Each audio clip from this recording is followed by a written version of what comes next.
Hello प्यारे बच्चों। तो कैसे हो आप सब। बहुत बहुत स्वागत है आप सभी का आज की इस वीडियो में। और प्यारे बच्चों, आज की ये एक स्पेशल और हाईली मोस्ट डिमांडेड वीडियो, या फिर यूं कहें कि आज का हमारा ये 1 घंटे का महा एपिसोड। जी हाँ बच्चों, 1 घंटे की स्पेशल वीडियो क्लास 11th का आपका हिस्ट्री यानी कि इतिहास का जो सब्जेक्ट है बच्चों, इसी के एनुअल एग्जाम यानी कि फाइनल के एग्जाम के लिए बहुत ज्यादा इंपॉर्टेंट वीडियो होने वाली है। जी हाँ बच्चों, क्योंकि जैसा कि आप सभी को पता है कि आज, हाँ जी प्यारे बच्चों, आज यानी कि 10 मार्च 2026 को मॉर्निंग शिफ्ट के बच्चों का, और फिर कल यानी कि इवनिंग शिफ्ट का 11 मार्च 2026 को आपका हिस्ट्री का जो फाइनल एग्जाम है, एनुअल एग्जाम जिसे वार्षिक पेपर भी कहते हैं, ये होने वाला है। ठीक है, तो आप सभी के 10 और 11 मार्च के एग्जाम के लिए आपकी जो प्रिपरेशन है, आपकी जो प्रैक्टिस है, आपके सिलेबस का जो रिवीजन है, आपका जो क्विक रिवीजन है, इस बात को ध्यान में रखते हुए आज के इस 1 घंटे के सेशन के अंदर हम डिस्कस करेंगे बच्चों एक और मोस्ट इंपॉर्टेंट पीवाईक्यू कह लीजिए या सैंपल पेपर कह लीजिए, इसी के सॉल्यूशन के बारे में। और बच्चों, इस 1 घंटे के सेशन के अंदर हम आपको जो भी क्वेश्चन बताने वाले हैं ना, वो सारे के सारे क्वेश्चंस मोस्ट इंपॉर्टेंट हैं, सिलेक्टेड क्वेश्चंस हैं और रिपीटेड क्वेश्चंस हैं बच्चों, जहां से पिछले साल भी एग्जाम में क्वेश्चन रिपीट हुए थे और इस साल भी आपके पेपर में क्वेश्चन रिपीट होने के हाई चांसेस हैं। इसीलिए मैं आपसे कह रहा हूं बच्चों कि वीडियो को बिल्कुल एंड तक जरूर देखना। अगर आप चाहते हो ना कि आपके एग्जाम की प्रिपरेशन में 5 स्टार लगे, अच्छे से आपकी जो तैयारी है वो हो जाए, तो सारे के सारे बच्चे सेशन को एंड तक जरूर देखना। इस 1 घंटे के अंदर आपकी तैयारी बहुत अच्छी करवा दूंगा। कोई क्वेश्चन डाउट हो तो आप मुझे इंस्टा पे पूछ सकते हैं। बाकी देखो, पेपर के पैटर्न की बात करेंगे, 34 प्रश्न 5 खंड होंगे। खंड का के अंदर आपके टोटल जो है ना 21 एमसीक्यू आएंगे। तो बच्चों, एमसीक्यू के लिए ऑलरेडी हमने आपके लिए 150 प्लस एमसीक्यू की वीडियो बना रखी है। फिर खंड का के अंदर आपके 3 नंबर के क्वेश्चन होंगे, खंड का में आपके 8 नंबर के। तो बच्चों, 3 और 8 नंबर के क्वेश्चन के लिए ऑलरेडी हमने आपको एक वन शॉट, ठीक है, और एक चैप्टर वाइज 2 वीडियो प्रोवाइड करवा रखी हैं। खंड घ, इसमें आपके 4 नंबर के केस बेस्ड क्वेश्चन होंगे। तो केस बेस्ड के लिए ऑलरेडी हमने आपको एक वन शॉट वीडियो प्रोवाइड करवा रखी है, तो वो भी देख लेना। और साथ ही साथ 5 नंबर का आपका मैप रहेगा। ठीक है, तो मैप को तो 3 वीडियो में समझाया मैंने आपको। ठीक है, ऐसे इंग्लिश में सेक्शन ABCD आपका कुछ इस तरीके से रहेगा।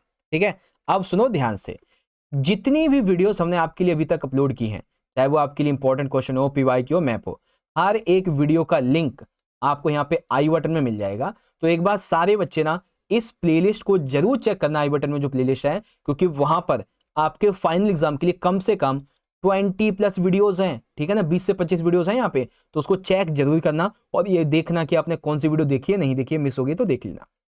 ठीक है, तो रेडी हो जाओ बच्चों, आज का ये 1 घंटा मेरे साथ पढ़ने के लिए। बच्चों तैयार हो तो चलो शुरुआत करेंगे। ठीक है, और हाँ बच्चों, आप सभी को आपके हिस्ट्री के फाइनल के एग्जाम के लिए मेरी तरफ से बेस्ट विशेष है।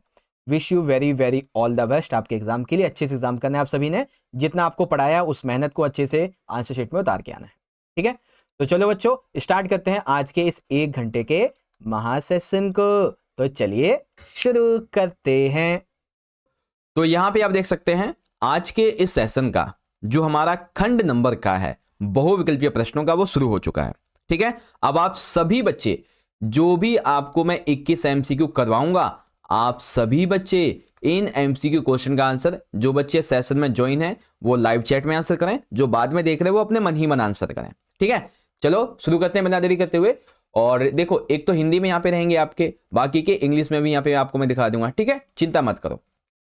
चलो बच्चों, पहला क्वेश्चन हमसे क्या पूछा गया है। पहले क्वेश्चन में निम्नलिखित दी गई जानकारी के माध्यम से व्यक्ति की पहचान कीजिए। हमें यहां पे उस व्यक्ति की पहचान करनी है जो कि यहां पे इसके बारे में देखो, वे निर्विवाद रूप से आधुनिक चीन के संस्थापक माने जाते हैं। उन्हीं के नेतृत्व में 1911 में चाइना में गणतंत्र की स्थापना हुई थी। इनके 3 सिद्धांत हैं। सन मिन चुई, वे एक गरीब परिवार से थे। उन्होंने मिशन स्कूलों में शिक्षा ग्रहण की थी, जहां उनका परिचय लोकतंत्र और ईसाई धर्म से हुआ था बच्चों। ठीक है, good morning sir, good morning, good morning. Ajay, Roshni, C हो जाएगा आंसर, वेरी गुड। ये बात है बच्चों सन यात सेन की। ठीक है, देखो टाइम कम है ना, तो आपको मैं सीधा सीधा क्वेश्चन आंसर पढ़ के समझाता जाऊंगा अच्छे तरीके से। ठीक है, ज्यादा डीपली नहीं जाएंगे हम। तो इसकी जब हम इसे पढ़ेंगे तो ये आइडेंटिफाई किस पर्सन को करेगा, सन यात सेन को। ठीक है, अब ये देखो बच्चों, क्वेश्चन नंबर सेकंड हमसे क्या पूछा गया है। कि 13वीं शताब्दी में भिक्षुओं के कुछ समूह जिन्हें डैश कहते थे, उन्होंने मठों में ना रहने का निर्णय लिया। वे एक स्थान से दूसरे स्थान पर घूम घूम कर लोगों को उपदेश देते और दान से अपनी जीविका चलाते थे। ठीक है, तो आप सभी को पता है जो पुरुष भिक्षु बनते थे उन्हें मोंक कहते थे, स्त्रियों को नन कहते थे, और ये एबी, मोनेस्ट्री, मठ, ये उनके समुदाय का नाम होता था। तो ये जो व्यक्ति थे ना, जो घूम घूम कर उपदेश दिया करते थे, ये थे फ्रायर। ऑप्शन ए वाला आपका सही है। और इनके क्या मीनिंग है, इनका क्या संबंध है, ये भी मैंने आपको बता दिया। तो मैं कोशिश करूंगा कि आपको ना एक्स्ट्रा इन्फॉर्मेशन भी देता चलूं हर एक पॉइंट के मामले में। ठीक है, अब जैसे हमारा ये वाला प्रश्न है, तीसरा वाला, इसमें क्या पूछा गया बच्चों कि कौन सा कथन गलत है। ठीक है, जैसे कि मेसोपोटामिया के लिपिक को सैकड़ों चिन्ह सीखने पड़ते थे, बिल्कुल सही बात है। लेखन कार्य कोई भी आम व्यक्ति कर सकता था। मेसोपोटामिया के लिपिक को गीली पट्टी पर उसे सूखने से पहले लिखना होता था, है ना। तो क्या हो जाएगा यहाँ पे बच्चों, सर ये क्लास कितने बजे तक चलेगी? ये क्लास 7:30 तक चलेगी। ठीक है बच्चों, ये क्लास 7:30 तक आपकी चलेगी, बिल्कुल ठीक है। बी वाला रॉन्ग हो जाएगा कि कोई भी आम व्यक्ति कर सकता था। क्यों? ये गलत है, कोई आम व्यक्ति नहीं कर सकता था, क्योंकि लिपिक का काम करना ना, लेखक का काम करना, इसके लिए सैकड़ों चिन्ह सीखने पड़ते थे, गीली पट्टी पर लिखना पड़ता था सूखने से पहले, और कुछ गलत हो गया तो वो पट्टिका खराब हो जाती थी पूरी की पूरी। दैट्स वाई ऑप्शन बी वाला हो जाएगा। रोमन साम्राज्य की विश्व को क्या देन है बच्चों? और यहां से आपका 3 नंबर का क्वेश्चन पूरा हो जाएगा। तो रोमन साम्राज्य की विश्व को क्या देन है? एक तो साम्राज्य की स्थापना, राज्य प्रबंधन की एजुकेशन यानी कि मैनेजमेंट, ठीक है, सैनिक संगठन संचालन विधि, बहुत सारे सड़क, पुल, साहित्य, दर्शन और भवन निर्माण कला, ये सारी बातें इन्होंने दी हैं। यानी कि ऑप्शन डी हो जाएगा बच्चों, रोमन साम्राज्य की विश्व को देन ये वाली है, ऑप्शन डी। ठीक है, यस सर जी, वी वाला हो जाएगा, डी वाला। चलिए बहुत बढ़िया। अब देखो बच्चों प्रश्न नंबर 5, और काफी इंटरेस्टिंग प्रश्न है।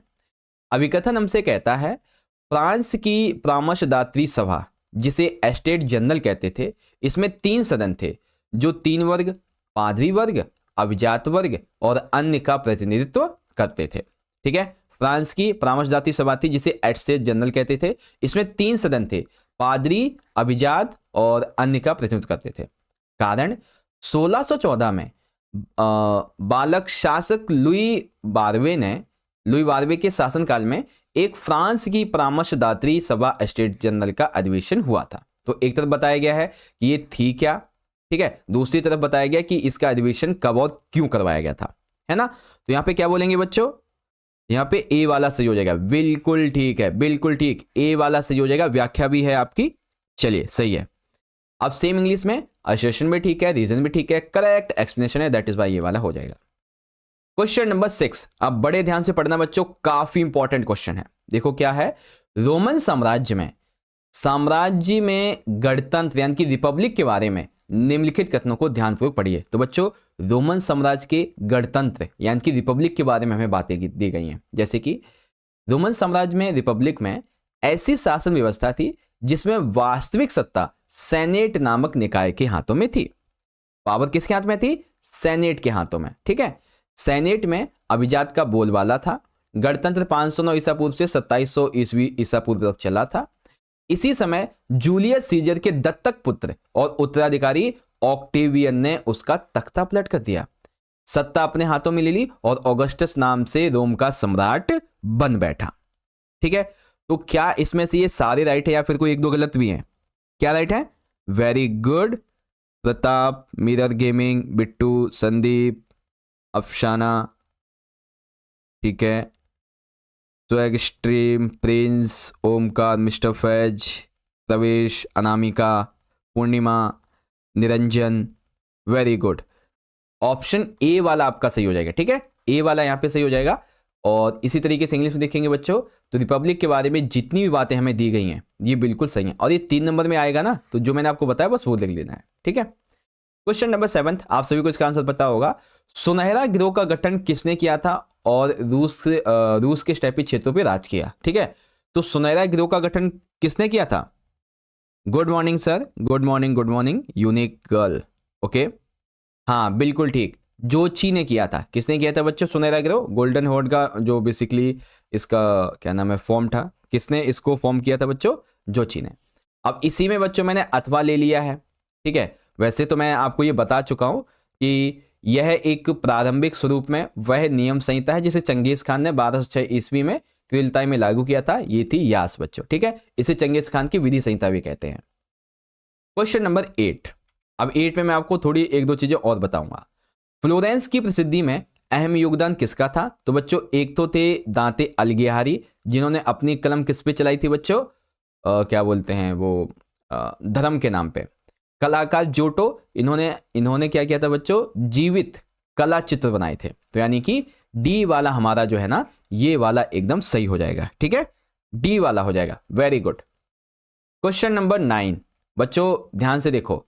सॉलिडस नामक का एक सिक्का चलाया गया इनके द्वारा, जो कि तकरीबन 4.5 ग्राम शुद्ध सोने का बना हुआ था, और यह सिक्का रोमन साम्राज्य के समाप्त होने के बाद भी चलता रहा। यह कार्य किसने किया था बच्चों? तो यह कार्य कौन से शासक ने किया था?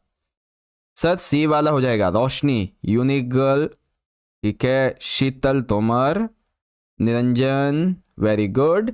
ये हो जाएगा कॉन्स्टेंटाइन ने। किसने किया था बच्चों? ये कॉन्स्टेंटाइन ने। चलो अब यहां पे है हमारा एक मिलान। अब मिलान के लिए एक तरफ समय है, एक तरफ घटना है, समय और घटना। तो चलो देखते हैं बच्चों। सबसे पहले देखो, जहां तक मुझे लगता है आप सभी को पता होगा गोल्ड रश के बारे में, ठीक है, गोल्ड रश के बारे में, क्योंकि ये 1885 से लेकर 96 के आसपास तक का है, ये है ना। तो फोर्थ का ए वाला, ये रहा देखो फोर्थ का ए। बस मिल गया हमको हमारा आंसर, बस आंसर मिल गया हमको। अब देखेंगे जैसे ये डच यात्रियों ने ऑस्ट्रेलिया को देखा, कब देखा था? तो ये देखा था इन्होंने 1606 में, ठीक है। फिर सिडनी की स्थापना कब हुई थी बच्चों? सिडनी ऑस्ट्रेलिया में, ये 1788 में। उसके बाद कैनबरा को राजधानी कब बनाया गया था बच्चों? कैनबरा को राजधानी 1911 में, ठीक है, 1911 में। तो यहां पे ऑप्शन ए हो जाएगा अब आपका यहां पे बिल्कुल करेक्ट, ठीक है बच्चों। सारे बच्चे एक बार बताएंगे कि जितने भी एमसीक्यू अभी तक आपको समझाए समझ में आए कि नहीं? अगर समझ में आएंगे तो लिखेंगे यस सर जी, प्लस में फायर वाले मुझे लगा देंगे, ठीक है। जल्दी से बताएंगे समझ में आ गया कि नहीं। और तब तक जिस बच्चे ने सेशन को लाइक नहीं किया, सारे बच्चे लाइक भी कर देंगे, ठीक है।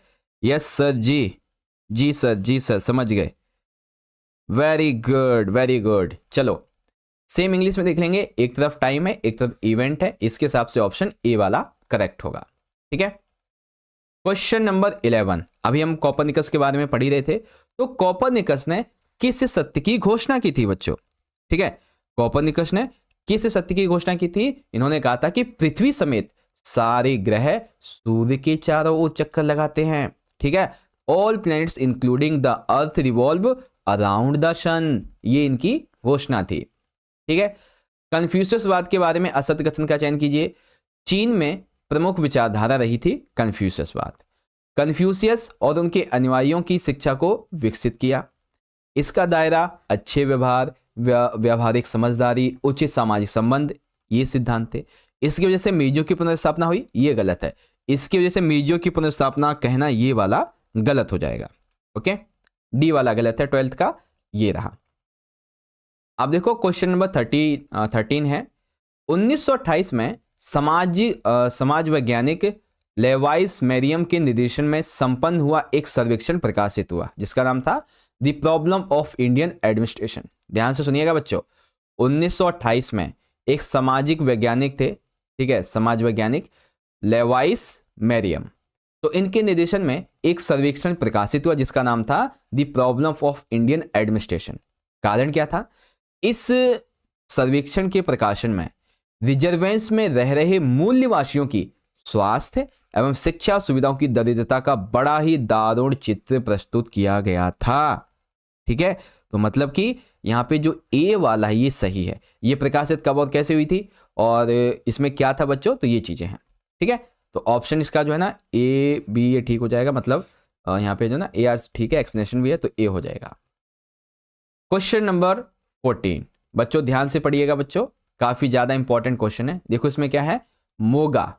मोगा को आधुनिक लड़की के लिए संक्षिप्त शब्द माना जाता है, ठीक है। विश्व जनीन अर्थात कॉस्मोपॉलिटन, ठीक है। बेलान बू, इसका मतलब था हम पोलैंड करने के लिए, हमें पोलैंड करने के लिए। पीकिंग विश्वविद्यालय की स्थापना 1902 में। तो यहाँ पे कौन सा सही है बच्चों? ए वाला, वेरी गुड। 1 2 3 4 ये सभी सही हैं। ओके, सेम इंग्लिश में देखेंगे बच्चों, सारी बातें हमारी यहाँ पे सही हैं, that is why option A correct है।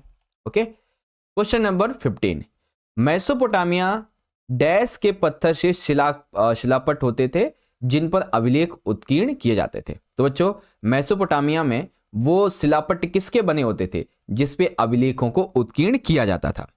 ठीक है, वो शिलापट किससे बनते थे? सेलखड़ी, स्टेल, चट या संगमरमर।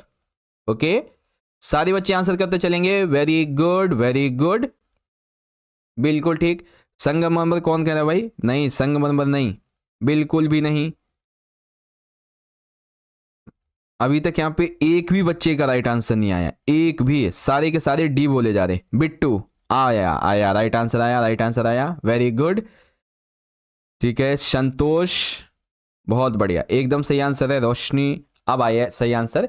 स्टेल नाम था इसका। ठीक है, स्टेल के पत्थर थे जिन जो शिलापट होते थे, इन पे जो अभिलेख थे ये उत्कीर्ण किए जाते थे। ठीक है, इसी में अथवा मैंने ले लिया है बच्चों, एक और एमसीक्यू एक्स्ट्रा। मेसोपोटामिया के उर नगर की सबसे पहली खुदाई अथवा उर नगर के साधारण घरों की खुदाई सुव्यवस्थित ढंग से कब शुरू की गई थी बच्चों? ठीक है, तो किस टाइम पीरियड के आसपास शुरू की गई थी? सारे बच्चे बताएंगे जल्दी से। वेरी गुड, 1930 के दशक में। कब? 1930 के दशक में। तो ऑप्शन इसका देखेंगे यहाँ पे बी हो जाएगा। ठीक है, चलो क्वेश्चन नंबर देखो बच्चों यहाँ पे हमारा 16। इसमें क्या पूछा गया, ध्यान से देखिए। ये वक्तव्य किसका है? जापान को अपने में से एशिया को निकाल फेंकना चाहिए, यानी कि जापान को अपने एशियाई लक्षण छोड़ देने चाहिए और पश्चिम यानी कि अमेरिका का हिस्सा, पश्चिमी जो कल्चर है उसका हिस्सा बन जाना चाहिए। तो ये बात कौन कहता था बच्चों? ठीक है, कौन कहता था? वेरी गुड, मेजी काल के फुकुजावा युकिची। कौन कहते थे? मेजी काल के फुकुजावा युकिची। क्वेश्चन नंबर 17, 1867 एंड 1868 में मेजी वंश के नेतृत्व में तोकुगावा वंश का शासन समाप्त करके मेजों की पुनर्स्थापना के पीछे कई कारण थे। अर्थात देखो, 1867 और 68 में मेजी वंश के नेतृत्व में तोकुगावा वंश का जो शासन था यह समाप्त कर दिया गया और मेजों की पुनर्स्थापना हुई। लेकिन इसके पीछे कई कारण थे मेजों की स्थापना के पीछे। कौन कौन से? देश में तरह तरह का असंतोष था, साथ ही अंतर्राष्ट्रीय व्यापार व कूटनीति संबंधों की मांग भी की जा रही थी, है ना। तो इसीलिए क्या होगा, ए और आर सत्य हैं और आर ए की सही व्याख्या करता है इस तरीके से। ठीक है, तो आपका ये ऑप्शन ऐसे रहेगा, ए हो जाएगा। वेरी गुड बच्चों, ए हो जाएगा। असर्शन भी ठीक है। हाँ, रीजन कहाँ चला गया? इसमें रीजन गायब हो गया, यहां से रीजन बच्चों। ठीक है, रीजन आपका यहाँ पे और ऑप्शन ए हो जाएगा। क्वेश्चन नंबर 18 बच्चों, अब हमें मिलान करना है। देखो इस पेपर को ना मैंने, आप मानोगे, अभी पूरी रात बैठ के ढंग से मैंने डिजाइन किया इसको अच्छे से, जिसमें मैंने बहुत ही इंपॉर्टेंट क्वेश्चंस लिए हैं जिसके आपके एग्जाम में आने के चांसेस हैं। अब जैसे ये वाला क्वेश्चन है, इसमें से ऐसे समझो कि आपके ना 4 एमसीक्यू पूरे हो जाएंगे, 4 क्या 6-7 पूरे हो जाएंगे। ध्यान से देखना बच्चों। सबसे पहला क्या है बच्चों, मेसोपोटामिया में, अच्छा मेरे हिसाब से आपके लिए ना सबसे इजी पता है क्या पड़ेगा पहचानना, सुमेरियन के स्थान पे अक्दी भाषा का प्रयोग कब हुआ था? तो ये आप सभी को पता है बच्चों, लगभग 2400 ईसा पूर्व। कब? लगभग 2400 ईसा पूर्व, यानी कि चौथे का ए मिल गया। तो ये तो दोनों हट गए, है ना। अभी ए या सी में से कोई एक होगा। अब आप देख लेंगे मेसोपोटामिया में लेखन कार्य की शुरुआत कब हुई थी बच्चों? तो ये हुई थी लगभग 3200 ईसा पूर्व। कब? 3200 ईसा पूर्व, यानी कि पहले का बी। अब हमें आंसर मिलेगा ये ए वाला।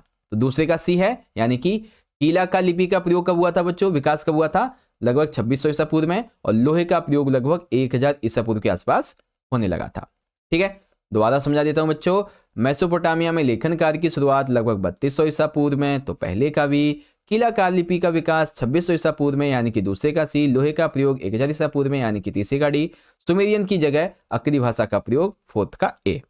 ठीक है, इस तरीके से आप करेंगे बच्चों। चलो ए हो जाएगा आपका। सेम इसी को इंग्लिश में देख लेंगे, एक तरफ इवेंट है एक तरफ आपका टाइम है, तो ऑप्शन ए वाला आपका करेक्ट है। चलिए क्वेश्चन नंबर 19, बहुत अंदर से ये क्वेश्चन निकाला मैंने, बहुत ज्यादा।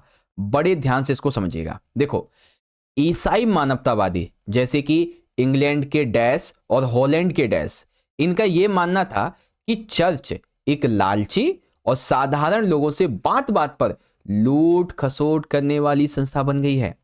ठीक है, तो इंग्लैंड के वो कौन से व्यक्ति थे और हॉलैंड के वो कौन से थे? ओके, तो इंग्लैंड के थे बच्चों टॉमस मोर और हॉलैंड के थे इरेम्स। तो ईसाई मानवतावादी जैसे इंग्लैंड के टॉमस मोर, इरेम्स, इनका मानना था कि चर्च एक लालची और साधारण लोगों से बात बात पर लूट खसोट करने वाली संस्था बन गई है। ठीक है, इस तरीके से। तो यहां पे जो है ना ऑप्शन इसका हो जाएगा आपका बी वाला। क्वेश्चन नंबर 20, चलो इसको भी देखते हैं।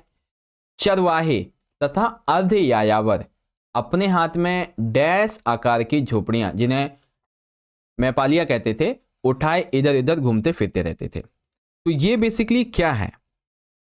ठीक है, इनको क्या बोलते थे? नुमीडिया, कैस्टेला, पेडेनियस या फिर अवन, क्या बोलते थे इनको? नीलू, वेरी गुड। सुमित, बहुत बढ़िया। चलो सही आंसर है, इसको अवन बोलते थे। इसको क्या बोलते थे? अवन। ठीक है, मैपालिया को। तो यहां पे ये अवन हो जाएगा। अब इसी में अथवा एक और लिया मैंने बच्चों, अब इसको भी थोड़ा ध्यान से देखना। स्पेन के कम विकसित उत्तरी क्षेत्र में अधिकतर कैटिल्क भाषी किसानों की आबादी थी। सही बात है, ध्यान से देखो। स्पेन में ना कम विकसित उत्तरी क्षेत्र में अधिकतर कैसी आबादी थी? कैटिल्क भाषी किसानों की, जो पहाड़ियों की चोटियों पर बसे गांव में रहा करते थे। इन गांव को डैश कहा जाता था। तो इन गांव को क्या कहते थे? एम्फोरा, कैथीड्रल, पेडेनियस या फिर कैस्टेला। डी वाला हो जाएगा, वेरी गुड। कैस्टेला बोलते थे इनको। क्या बोलते थे बच्चों? कैस्टेला। ओके, तो यहां पे देखेंगे ऑप्शन ये वाला हो जाएगा। अब यहां पे है बच्चों हमारा क्वेश्चन नंबर 21, और इसके अंदर भी काफी ज्यादा इंपॉर्टेंट इंफॉर्मेशन ली गई है। ध्यान से देखना बच्चों। देखो, गोल्ड रश का जन्म संयुक्त राज्य अमेरिका के कैलिफोर्निया में 1840 में हुआ था। कई सारी चीजें मिलेंगी ना आपको। गोल्ड रश का जन्म कब हुआ था? 1840 में। कहां पे? संयुक्त राज्य अमेरिका के कैलिफोर्निया में। तो ये तो सही है।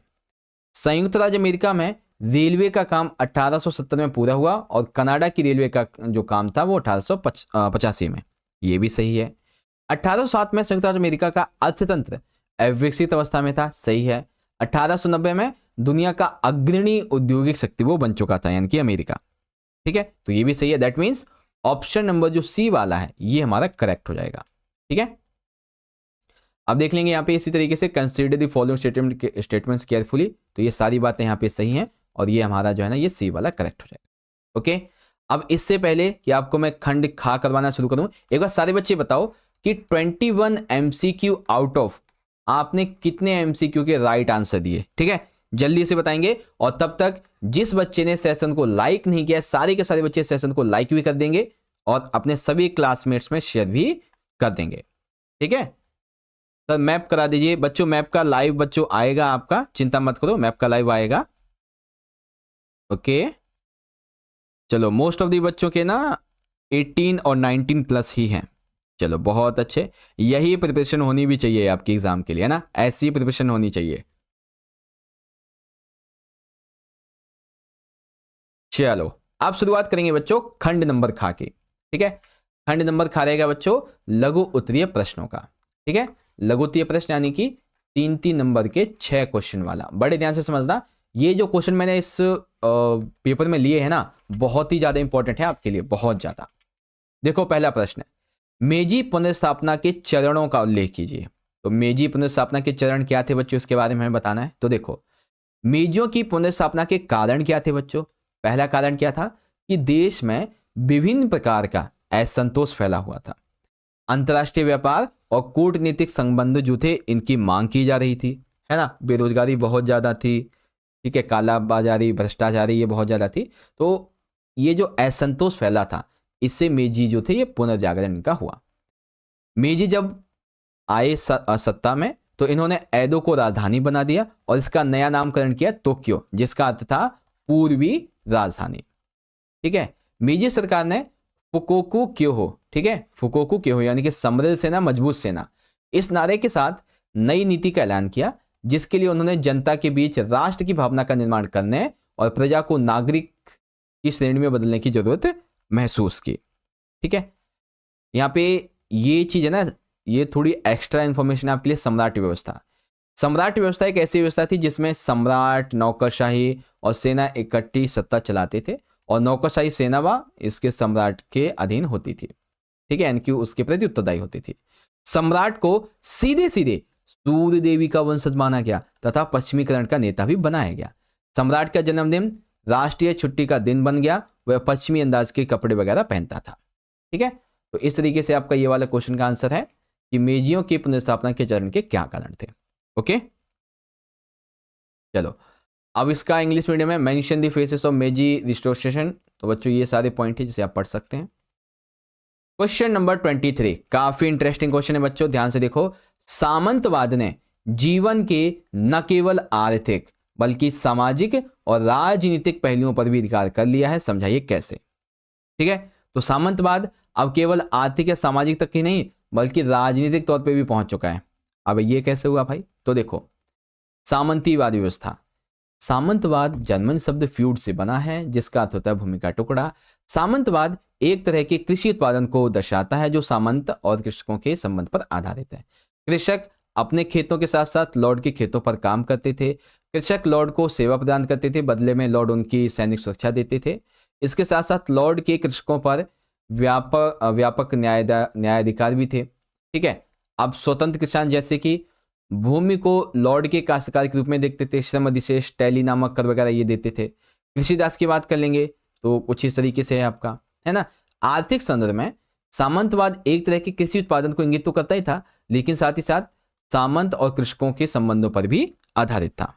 ठीक है, इस तरीके से आप इसको करेंगे तो बहुत ही सिंपल से बच्चों, ज्यादा कोई बड़ा क्वेश्चन नहीं है। ठीक है, तो ये हो जाएगा आपका यहाँ पे क्वेश्चन नंबर 23। अब इसी का इंग्लिश मीडियम में देखेंगे बच्चों। Feudalism took over not only the economic but also the social and political. तो बच्चों ये रहा आपका आंसर। चलिए क्वेश्चन नंबर 24, रोमन साम्राज्य के पतन के क्या कारण थे। तो रोमन साम्राज्य के पतन के क्या कारण थे बच्चों। सबसे पहला, रोमन साम्राज्य के पतन की प्रक्रिया बाहरी आक्रमणों का ज्यादा योगदान रहा है। यानी कि रोमन साम्राज्य के खत्म होने में ना जो बाहरी कंट्रीज हैं, बाहरी जो लोग थे, उनका ज्यादा योगदान रहा है। कैसे, उत्तर में जर्मन मूल के समूहों के द्वारा आक्रमण किया गया, सभी बड़े प्रांतों पर अधिकार और राज्य स्थापित कर लिए गए। स्पेन में विसिगोथ, गॉल में फ्रेंक, इटली में लोम्बार्डो, इन ये राज्य सभी जो थे वो कब्जा कर लिए गए, है ना, ये चीजें थी। फिर ईरान के ससानी वंश के शासकों के द्वारा पूर्वी प्रांतों पर बहुत बार आक्रमण होते थे। 60-60 हजार सैनिकों का सफाया कर दिया था उसने एक एक बार में, है ना। हत्याएं, लूटपाट, भीषण युद्ध, और इसके पश्चात में रोम अरबों के अधिकार में आ गया था। दैट इज वाई रोमन साम्राज्य का पतन हुआ। ठीक है, इस वजह से रोमन साम्राज्य का पतन हुआ था बच्चों। ओके, चलो अब इसी का सेकंड क्वेश्चन देखेंगे। मेसोपोटामिया की कृषि व्यवस्था का वर्णन कीजिए। तो बच्चों क्या है मेसोपोटामिया की कृषि व्यवस्था, बहुत ही सिंपल सा, मैंने देखो आंसर लिख रखा है। मेसोपोटामिया में लगभग 7000 से 6000 ईसा पूर्व के आसपास खेती का प्रारंभ हुआ था। मुख्य फसलें इस समय गेहूं, जौ, मटर, मसूर। गर्मियों में खजूर के पेड़ अत्यधिक फल देते थे। ऊंचाई वाले इलाकों में भारी मात्रा में मांस, दूध, ऊन आदि वस्तुएं मिल जाती थी। स्टेपी घास के मैदान, पशुपालन भी आजीविका का अच्छा साधन थे। दजला व फरात नदियां कई धाराओं में बटकर नहरों के रूप में खेतों की सिंचाई करती थी। अच्छी खेती सी तो यहाँ पे अच्छा शहरी जीवन भी होता था, है ना। तो ये थी मेसोपोटामिया की शहरी व्यवस्था। एक बार सारे बच्चे बताएंगे ये क्वेश्चन समझ में आ गया कि नहीं। सारे बच्चे बताएंगे यस सर जी अगर समझ में आ गया है। ठीक है, तब तक मैं आपको इंग्लिश मीडियम में दिखाता हूं। What were the reason for the fall in the Roman Empire. ठीक है, तो क्या थे बच्चों, ये देख सकते हैं। Describe the agriculture system of Mesopotamia. Yes sir, yes sir, yes sir, very good. तो मेसोपोटामिया का जो एग्रीकल्चर सिस्टम है उसके बारे में आप यहां से देख सकते हैं, सारी चीजें मैंने लिखी हुई हैं। ठीक है, चलो क्वेश्चन नंबर 25। ठीक है, 25, मार्टिन लूथर किंग कौन था, उसने पोप के विरुद्ध विद्रोह क्यों किया। ठीक है, तो बच्चों कौन थे Martin Luther king. Martin Luther ये जर्मन युवा भिक्षु थे। मार्टिन लूथर ने पोप के विरुद्ध विद्रोह किया क्योंकि इन्होंने 1517 में कैथोलिक चर्च के विरुद्ध एक अभियान छेड़ा। इसके लिए मार्टिन लूथर ने यह दलील पेश की कि मनुष्य को ईश्वर से संपर्क साधने के लिए, ईश्वर से संपर्क करने के लिए किसी पादरी की आवश्यकता नहीं है। पाप स्वीकार युक्ति पादरियों का लोगों से धन ठगने का एक तरीका है, सबसे सरल तरीका, ठीक है, जो व्यक्ति को उसके सारे किए गए पापों से छुटकारा दिला सकता है। ठीक है, उन्होंने अपने अनुयायियों को आदेश दिया कि इन्होंने ये जो थे ना क्या बोलते हैं, पादरी वगैरह, नहीं क्या बोलते हैं, मार्टिन लूथर, इन्होंने अपने अनुयायियों को आदेश दिया कि वे ईश्वर में पूर्ण विश्वास रखें, क्योंकि केवल उनका विश्वास ही उन्हें सम्यक जीवन की ओर ले जा सकता है और उन्हें स्वर्ग में प्रवेश दिला सकता है। इस आंदोलन को प्रोटेस्टेंट सुधारवाद का नाम दिया गया, जिसके कारण जर्मनी और स्विट्जरलैंड की चर्च ने पोप तथा कैथोलिक चर्च से संबंध जो थे समाप्त कर दिए। ठीक है, तो इस तरीके से आप लिखेंगे मार्टिन लूथर किंग और पोप के विरोध के बारे में। ओके, देख लेंगे बच्चों, ये आपका इंग्लिश में इस तरीके से हो जाएगा।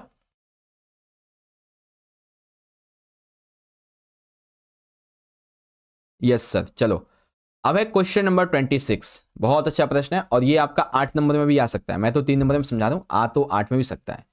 ऑस्ट्रेलिया में मानव विकास के इतिहास का वर्णन करते हुए वहां के मूल निवासियों को इतिहास की किताबों से शामिल क्यों नहीं किया गया, बताइए। यानी कि ध्यान से समझो, देखो जो ऑस्ट्रेलिया में मानव विकास का इतिहास है, जब हम उसका वर्णन करते हैं तो वहां के मूल निवासियों को इतिहास की किताब में शामिल क्यों नहीं किया गया। तो देखो बच्चों, ऑस्ट्रेलिया के मूल निवासी, ऑस्ट्रेलिया में मानव विकास का इतिहास बहुत ही खास है। ऑस्ट्रेलिया में जो आदिमानव जिन्हें एबरनीज कहा जाता था, इस देश में लगभग 40,000 वर्ष पहले आए थे। वे ऑस्ट्रेलिया के साथ एक भू सेतु से जुड़े न्यूगिनी से आए थे, जो कि 1770 में ब्रिटिश पहली बार यहां पहुंचे थे। ठीक है, अब बारी आती है कि इनका नाम जो है वो इतिहास की किताबों में शामिल क्यों नहीं है, इन मूल निवासियों का। तो सबसे पहला कारण है उपनिवेशवादी दृष्टिकोण, यानी कि ब्रिटिश उपनिवेशवादी से ऑस्ट्रेलिया को टेरा न्यूलियस कहते थे। ठीक है, ब्रिटिश उपनिवेशवादी जो थे वो ऑस्ट्रेलिया को क्या कहते थे, टेरा न्यूलियस। ठीक है, जो भूमि किसी की नहीं होती थी। नस्लीय भेदभाव, मूल निवासियों को असभ्य कहा जाता था, कमतर समझा जाता था। ठीक है, उनके योगदान को इतिहास में शामिल नहीं किया जाता था। लिखित इतिहास की अनुपस्थिति, मौखिक संचारों पर आधारित उनके इतिहास को प्रमाणिक नहीं माना जा सकता। ठीक है, इसके अलावा विजेताओं का इतिहास, उपनिवेशवाद ने अपने नजरिए से इतिहास लिखा। जो उपनिवेशवाद के लोग थे ना, जो राज कर रहे थे यहाँ पे, ठीक है, तो उन्होंने अपने नजरिए से इसको लिखा है। अब अपने नजरिए में तो वो अपने आप को अच्छा ही बताएंगे, तो इसीलिए एक ये रीजन है। मूल निवासियों के संघर्ष को दरकिनार कर दिया गया। किसी ने अगर कुछ लिखा भी उनके बारे में सही सही, तो उन्होंने उनके संघर्ष को ही नहीं लिखा इसमें, जो कि जरूरी होता है। आधुनिक सुधार, अब मूल निवासियों की कहानियों और उनके योगदान को इतिहास की किताबों में शामिल किया जा रहा है। पहले नहीं किया जाता था, अब थोड़ा थोड़ा किया जाने लगा है। ठीक है, इस तरीके से आप इसको समझ सकते हैं। ओके, चलो तो ये हो गया 26। अब देखते हैं इसका इंग्लिश मीडियम में। While describing the history of human habitation in Australia, why are the natives of the people place not included in the history books. तो क्यों नहीं इंक्लूड है बच्चों, ये देख सकते हैं। क्वेश्चन नंबर 27, बहुत अच्छा प्रश्न है बच्चों। चंगेज खान की हरकारा पद्धति क्या थी तथा इसकी विशेषता लिखिए। तो बच्चों, चंगेज खान की हरकारा कह लीजिए, फुर्तीली पद्धति कह लीजिए, क्या थी। देखो, अर्थ, इससे राज्य के दूर दराज के स्थानों पर संपर्क रखा जाता था। अपेक्षित दूरी पर निर्मित सैनिक चौकियों में स्वास्थ्य एवं बलवान घोड़े तथा घुड़सवार संदेशवाहक तैनात थे। देखो, ये क्या है बच्चों, हरकारा पद्धति। इससे राज्य के दूर दराज के स्थानों पर परस्पर संपर्क रखा जाता था। ठीक है, कुबुकोर क्या है बच्चों, इस संचार पद्धति की व्यवस्था करने के लिए मंगोल यायावर अपने पशु समूहों से अपने घोड़े अथवा अन्य पशुओं का 10वां हिस्सा प्रदान करते थे। इसे कुबुकर कहा जाता था। ठीक है, इस उगाही को यायावर लोग अपनी स्वेच्छा से प्रदान करते थे, जिससे कि उन्हें अनेक लाभ प्राप्त हो सकें। ओके, फिर चंगेज खान की मृत्यु। तो चंगेज खान की मृत्यु के उपरांत हरकारा पद्धति यानी कि याम को जो था वो समाप्त कर दिया गया। ठीक है, सुधार लाया गया, समाप्त किया गया। इस पद्धति की गति तब विश्वसनीयता यात्रियों को आश्चर्य में डाल देती थी। ठीक है, इससे महान खानों को अपने विस्तृत महाद्वीपीय साम्राज्य के सुदूर स्थानों में होने वाली घटनाओं की निगरानी करने में भी सहायता मिलती थी बच्चों। ओके, इस तरीके से। अब सेम यही इंग्लिश मीडियम में देखेंगे कि what was the messenger system of Genghis Khan and write its 2 features. Okay, तो 6 नंबर क्या है, तो कम से कम 3 तो लिखेंगे ना, मीनिंग, कुबुकर और चंगेज खान के बारे में, ये लिख देंगे। ठीक है, चलो, तो एक बात सारे बच्चे बताएंगे आपको, सेक्शन जो हमारा बी वाला है, ठीक है, सेक्शन बी समझ में आ गया कि नहीं? अगर हाँ तो लिखेंगे बी यस सर, फिर हम लोग सेक्शन सी की शुरुआत करें। जल्दी से बताएंगे बी यस सर और नॉट। Yes sir. क्लास कब तक चलेगी डियर? क्लास आपकी जो है ना, कम से कम ये वाली तो चलेगी 7:30 बजे तक, ठीक है, 7:30 तक। यस सर जी। चलो, क्वेश्चन नंबर, पहले तो सेक्शन नंबर है, खंडगा है हमारा दीर्घ प्रश्नों का। ओके, 28 क्या कहता है हमसे? सन 1970 के दशक में ऑस्ट्रेलिया की लहरों के कारण, ऑस्ट्रेलिया में बदलाव की लहरों के कारण ऑस्ट्रेलिया के मूल निवासियों के जीवन पर क्या प्रभाव पड़ा था, ये बताइए। ठीक है, तो 1970 के दशक में जो बदलाव हुए थे लहरों के कारण, ठीक है, बदलाव की लहर के कारण, वो आपको यहाँ पे बताने वो क्या थे और ऑस्ट्रेलिया पे क्या प्रभाव पड़े थे। तो देखो बच्चों, ध्यान से समझिएगा, काफी इंटरेस्टिंग है, इंपॉर्टेंट है। ये यहाँ क्यों आ गया, हमें तो आंसर दिखाना था ना।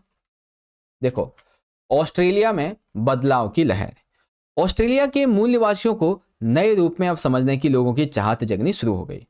मूल निवासियों का अपने जमीन के साथ में अपना संबंध आदत से देखा जाने लगा। मूल निवासियों को विशिष्ट संस्कृतियों वाले समुदायों के रूप में देखा गया। मूल निवासियों ने अपना इतिहास लिखना शुरू कर दिया। उनकी संस्कृति का अध्ययन करने के लिए विश्वविद्यालय भी खोले गए। संग्रह में उनकी कलाकृतियां भी ले जाएंगी, जिससे ये पता चलता है कि हाँ, अब ये भी काफी इंपॉर्टेंट रोल प्ले करते थे, है ना, ये चीजें। इसके अलावा मूल निवासियों की धरोहर जैसे कि कथाएं, कपड़ा साजी, चित्रकारी और हस्तशिल्प सराहा गया। ठीक है, प्रकृति और जलवायु को समझने की उनकी विशिष्ट पद्धतियों को भी पहचाना गया। मूल निवासियों की जो संस्कृति थी, इसका आदर किया जाने लगा। तो ऐसा करके आप देख सकते हैं। ठीक है, फिर बहुसांस्कृतिक बात हो गया, टेरा न्यूलियस की बात हो गई, तो ऐसे भी एक आधा पॉइंट आप लिख सकते हो। ओके, देखो और भी मैंने बहुत से पॉइंट लिख रखे हैं, आपको 8 से 10 याद करने ज़्यादा नहीं। ओके, आपने इसमें यहाँ पे जो भी यहाँ पे ये पढ़े हैं ना, इस तरीके से आप इसको लिख देंगे। चलो, अब इसी का सेकंड वाला, अथवा वाला क्या है बच्चों? जापान और चीन में, जापान और चाइना ने आजाद और आधुनिक राष्ट्र बनने के लिए बिल्कुल अलग अलग राहें अपनाई थी। विस्तार से व्याख्या करो। तो ये बात बिल्कुल सही है बच्चों कि जापान ने और चाइना ने जो है ना, आजाद और आधुनिक राष्ट्र बनने के लिए बिल्कुल अलग अलग राहें अपनाई थी। ठीक है, अब वो क्या क्या थी देखो। सबसे पहला, जापान की आधुनिकता राष्ट्र बनने की राह। पहले तो जापान के बारे में बात करेंगे कि क्या राह थी उसकी आधुनिकता बनने के लिए। ठीक है, तो देखो बच्चों क्या लिखा हुआ है, एक सेकेंड। हाँ देखो, जापानी आजादी बनाए रखने में सफल रहा और पारंपरिक हुनर और प्रथाओं को नई तरीके से इस्तेमाल भी कर पाया। कुलीन वर्ग के नेतृत्व में जापान में आधुनिकीकरण हुआ और आधुनिकीकरण ने उग्र राष्ट्रवाद को जन्म दिया और शोषणकारी सत्ता को बरकरार रखा। औपनिवेशिक साम्राज्य की स्थापना की, जिससे कि उस क्षेत्र में जो बैर की भावना थी वो बढ़ी। पश्चिमी साम्राज्यवादी ताकतों की नकल करते हुए अपने हाल उसने स्वयं ढूंढने शुरू कर दिए। नए और रचनात्मक तरीके से इस्तेमाल किए नई विद्यालयी व्यवस्था, ठीक है, सम्राट के प्रति वफादारी, नैतिक समाचार का पढ़ना अनिवार्य, निष्ठावान नागरिकता निर्माण होना, है ना। फिर सरकार ने फुकोकू क्योहो के जो नारे थे ये लागू किए, है ना। नई नीति का ऐलान किया, जिसके कारण उन्हें जनता के बीच में राष्ट्र की भावना को निर्माण करने का मौका मिला, है ना। और एक ये चीज़ें भी हैं। फिर शिक्षा प्रणाली का सुधार है और फिर व्यापार है बच्चों, है ना। शिक्षा प्रणाली का सुधार हो गया, व्यापार हो गया, ये सारी बातें हैं जो आपको ऐसे लिखनी है। ये किसके बारे में बच्चों? जापान के बारे में। और याद रखें, जापान के बारे में कम से कम आपको 4 से 5 पॉइंट तो लिखने हैं। मैंने आपको 8 बताए, आप इनमें से कोई 4-5 याद कर लेना, ठीक है। फिर बारी आएगी चाइना के बारे में कि चीन की आधुनिकता राष्ट्र बनाने की राह क्या थी, ठीक है। तो सबसे पहली बात, 1911 मांचू साम्राज्य इसमें समाप्त किया गया और सन या सेन के नेतृत्व में गणतंत्र की स्थापना हुई। दूसरी, चीन में पश्चिमी और जापानी साम्राज्यवाद ने राजनीतिक और सामाजिक व्यवस्था को तोड़ने का माहौल बना दिया। 19वीं और 20वीं शताब्दी में पारंपरिक क्या नाम है, परंपराओं को ठुकराया गया। राष्ट्रीय एकता और सुदृढ़ता के लिए नए नए रोजगार जो थे ये तलाश किए गए। ठीक है, फिर लोगों के अधिकार सत्ता देने की बात की गई, परंतु वास्तव में केंद्रीकृत राज्य की स्थापना की गई। दमनकारी राजनीतिक व्यवस्था लागू की गई। ठीक है, बाजार संबंधों के सुधार के द्वारा आर्थिक जो दृष्टि है इसे ताकतवर बनने में सफलता प्राप्त की। और भी एक आधी चीजें हैं जिसे आप यहाँ से पढ़ सकते हो। ठीक है, मेनली आपका आंसर यहाँ पे मैंने आपको समझा दिया। चलो, तो ये हमारा पहला जो क्वेश्चन है, ठीक है, ये था क्वेश्चन 28, ये हमारा पूरा हो गया। ओके, अब सेम इन्हीं क्वेश्चंस को इंग्लिश मीडियम में यहाँ पे एक बार यहाँ पे देख लेंगे बच्चों। देखो क्या लिखा है इंग्लिश में कि describe the impact of the waves of change in the 1970s on the lives of the indigenous people of Australia. ठीक है, तो ये रहे बच्चों आपके, यहाँ से पढ़ सकते हैं क्या है ये। ओके, अब इसी में अथवा वाला है बच्चों हमारा, ये देखो, Japan and China adopted very different paths to become independent and modern nations, explain in detail. ठीक है, तो चलो डिटेल में एक्सप्लेन करते हैं बच्चों। ये रहा देखो बच्चों, ऐसे करके आप इसे पढ़ेंगे और डिटेल में एक्सप्लेन कर देंगे इतना बढ़िया तरीके से। ओके, चलो अगला है हमारा क्वेश्चन नंबर 29, और बहुत अच्छा प्रश्न है बच्चों। मेसोपोटामिया की प्रमुख उपलब्धियों का वर्णन कीजिए। बच्चों, मेसोपोटामिया की प्रमुख उपलब्धियां बहुत सारी हैं, जैसे कि बच्चों आप यहाँ पे देखेंगे, मेसोपोटामिया की प्रमुख उपलब्धि में सबसे पहला लेखन कला, यानी कि जब मेसोपोटामिया समाज में लेन देन के स्थायी हिसाब किताब की जरूरत पड़ने लगी, ठीक है, तो क्या नाम है, इसका विकास हुआ। हिसाब किताब रखने के लिए, शब्दकोश बनाने के लिए, गणित की गणनाओं का विकास, गणित की गणनाओं का विकास, काल गणना के लिए यहाँ के लोगों ने एक वर्ष को 12 महीनों में, एक महीने को 4 हफ्ते में, एक दिन को 24 घंटे में, इस तरीके से बांटा हुआ था। 5,000 ईसा पूर्व के आसपास जो बस्तियां थी इसका विकास हुआ। दक्षिणी मेसोपोटामिया में लगभग 5,000 ईसा पूर्व के आसपास जो था ये क्या बोलते हैं, बस्तियों का विकास हुआ। ठीक है, इन बस्तियों में कुछ ने प्राचीन शहरों का रूप ले लिया।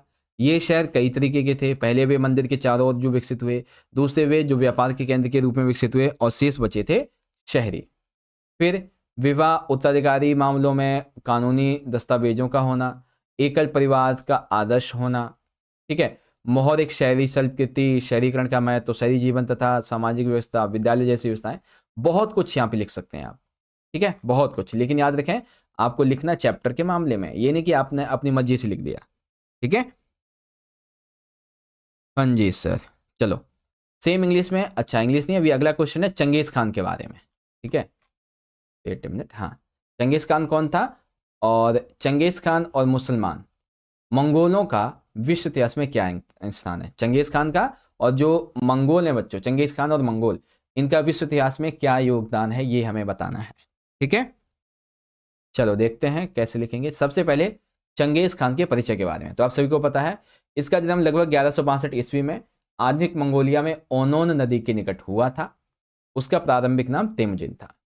पिता का नाम यूसुजेई था, जो कि कियात कबीले के मुखिया थे, और उसके बचपन में ही उसके पिता की हत्या कर दी गई थी। 1206 ईस्वी में शक्तिशाली जमुका और नेमन लोगों को उसने निर्णायक रूप से पराजित किया था, इसीलिए इसको समुद्री खान की जो उपाधि है उससे जो है ना नवाजा भी गया था। ठीक है, फिर चंगेज खान और मंगोलों का विश्व इतिहास में योगदान, इसका आकलन। तो देखो बच्चों, मंगोलों के लिए चंगेज खान एक महान राष्ट्र नायक था। कैसे, चंगेज खान ने ही मंगोलों को संगठित किया था। ठीक है, वैसे आपस में इनकी लड़ाई होती रहती थी, लेकिन फिर इन्होंने संगठित किया चंगेज खान ने। लंबे समय से चली आ रही जो कबीलाई लड़ाइयां थी, चीनियों के द्वारा शोषण जो किया जा रहा था, उसे भी खत्म किया। चंगेज खान ने उन्हें समृद्ध बनाया और एक शानदार पारद्वीपीय साम्राज्य बनाया। चंगेज खान ने व्यापार के रास्तों और बाजारों को पुनर्स्थापित किया, जिनसे वेनिस के मार्को पोलो की तरह बहुत सारे यात्री इसकी तरफ आकर्षित हुए। इसका शासन बहुजातीय, बहुभाषीय, बहुधार्मिक था। बहुभाषी, जातीय और धार्मिक, इस तरीके से था इसका। ठीक है, तो ये हो जाएगा हमारा क्वेश्चन नंबर 29। अब सेम, अच्छा एक पॉइंट आपका ये और रह गया था यहाँ पे, ये चलो अब देखो, describe the major achievements of Mesopotamia. Major achievements क्या है बच्चों मेसोपोटामिया की, तो ये सारी चीजें आप पढ़ सकते हैं यहाँ पे, ठीक है। फिर डिफरेंट पैथ क्या है बच्चों, पहले तो चंगेज खान के बारे में आप बताएंगे, ठीक है, चंगेज खान के बारे में। और फिर आप बताएंगे कि प्लेस क्या है बच्चों चंगेज खान और मंगोल्स का वर्ल्ड हिस्ट्री में, है ना। तो ये चीज़ें बच्चों इस तरीके से आपको बना के आना है।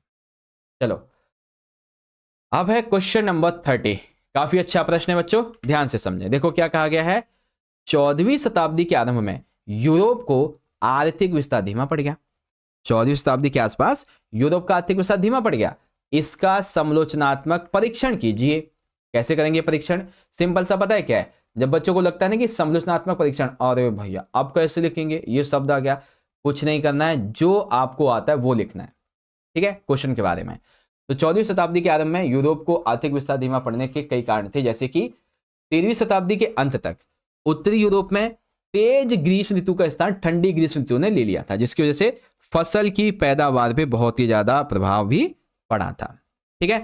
पैदावार के मौसम जो थे बच्चों ये कैसे हो गए, पैदावार के मौसम छोटे हो गए, तूफान व सागरीय बाढ़ों से जो फार्म होते थे ये नष्ट हो गए, जिसके चलते सरकार को करों की आमदनी कम हुई, है ना।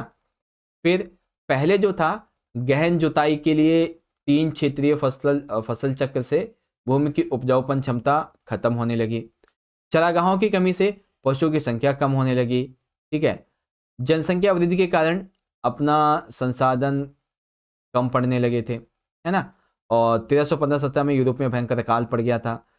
1320 में अनेक पशुओं की मौत हो गई थी, है ना। ऑस्ट्रिया व सर्बिया से चांदी की खदानों से उत्पादन कम हो गया था और धातु की मुद्राएं भी जो थी वो कम मिली, इसका कम व्यापार होता था। तो बचे क्या था, जलपोत। जलपोत के साथ चूहे आए जो कि ब्यूबोनिक नामक प्लेग महामारी लेके आए, जिसकी वजह से न जाने कितने लोग मारे गए, ठीक है, तकरीबन 2 से 3 लाख लोग। इस नई शासन व्यवस्था से भिन्न, यानी कि ये जो 14वीं शताब्दी तक शासन व्यवस्था थी ये अलग थी बिल्कुल ही। अब शासक पिरामिड के शिखर पर नहीं बल्कि राजा भक्ति और विश्वास आपस निर्भरता पर टिकी थी।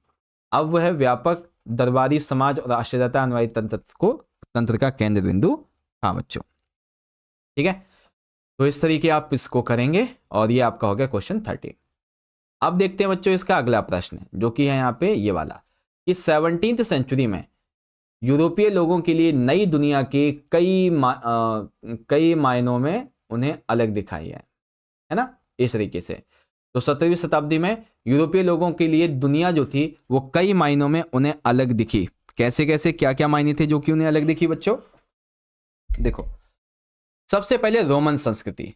17वीं शताब्दी में हुए सांस्कृतिक परिवर्तनों में केवल रोमन और यूनानी शास्त्री का ही संभवतः यहाँ पे योगदान नहीं था, बल्कि रोमन संस्कृति के पुरातात्विक और साहित्यिक पुनरुद्धार ने भी इस क्या नाम है सभ्यता के प्रति गहरी प्रशंसा की भावना जगाई। मध्य युग का अंत आएगा बच्चों, मध्य युग का अंत।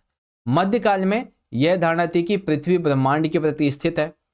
इस विचार से आलोचना हुई और कोपरनिकस, गैलीलियो गैलीली और केपलर ने अपने जो थे वैज्ञानिकों ने सिद्ध कर दिया कि पृथ्वी एक विशाल ग्रह है, सूर्य के चारों ओर पश्चिम से पूर्व की ओर घूमती है, सूर्य जो है स्थिर है ना, ये चीजें हैं। चलो अगला पॉइंट बच्चों, मुद्रण क्रांति की शुरुआत। 16वीं शताब्दी में जर्मन वैज्ञानिक जोहानेस गुटेनबर्ग ने मुद्रण तकनीक का आविष्कार किया। इस तकनीक के कारण जो क्या नाम है मुद्रित पुस्तकें अधिक सुलभ हो गई बेचना, उनके विचारों को पहुंचाना बहुत ही आसान हो गया, है ना। इसके अलावा जानकारी का प्रचार प्रसार तेजी से होने लगा और साथ ही साथ पुस्तकें खरीद कर उन्हें अकेले पढ़ सकते थे, जिससे कि पढ़ने की आदत विकसित हुई, ठीक है। फिर फोर्थ बच्चों, नौ संचालन और खोजें, यानी कि चुंबकीय कपास और नौ संचालन तकनीकों के विकास से समुद्री यात्राएं बढ़ी। कोलंबस ने 1492 में अमेरिका की खोज की थी और 1498 में वास्को डी गामा समुद्री मार्ग से भारत आया था, ठीक है। इस तरीके से इस्लाम और मंगोलों का उदय, ठीक है, इस्लाम का मंगोलों का उदय, ज्ञान का आदान प्रदान, इतिहासकार का दृष्टिकोण, ज्ञान का विकास, वेस्लेस का योगदान, यथार्थवाद। तो इस तरीके से आपके ये सारे पॉइंट छोटे छोटे हैं जिसे आप पढ़ लेना, मेनली मैंने आपको बता दिए हैं, ओके जी सर, थैंक यू। चलो अच्छा, मानवतावाद के बारे में पढ़ लेना, यथार्थवाद के बारे में पढ़ लेना। देखो एक बार, शरीर विज्ञान, रेखा गणित, भौतिकी और सौंदर्य की उत्कृष्ट भावना ने इतालवी कला को नया रूप दिया, जिसे बाद में यथार्थवाद कहा गया। यथार्थवाद की यह परंपरा 19वीं शताब्दी से चली आ रही है।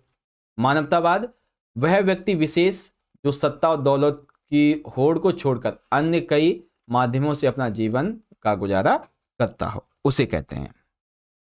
ठीक है, गुड मॉर्निंग सर जी, गुड मॉर्निंग, गुड मॉर्निंग। काफ़ी लेट हो गए हो, सेशन हमारा एंड होने वाला है 10-15 मिनट के अंदर। अब जो बच्चे इंग्लिश मीडियम के, एक बार आप यहाँ पे देख लेंगे आपके सारे क्वेश्चन दोनों के दोनों, और ये है आपके आंसर। ठीक है, चलो देख लेंगे यहाँ पे बच्चों, ये आपका क्वेश्चन है और ये आपका यहाँ पे आंसर हो जाएगा। चलिए अब हम लोग खंड घ शुरू करें। इससे पहले ना एक बार सारे बच्चे बताओ कि आपको जो मैंने सेक्शन सी समझाया अभी अभी, ठीक है, आपको जो सेक्शन सी समझाया, क्या आपको समझ में आ गया है ढंग से कि नहीं?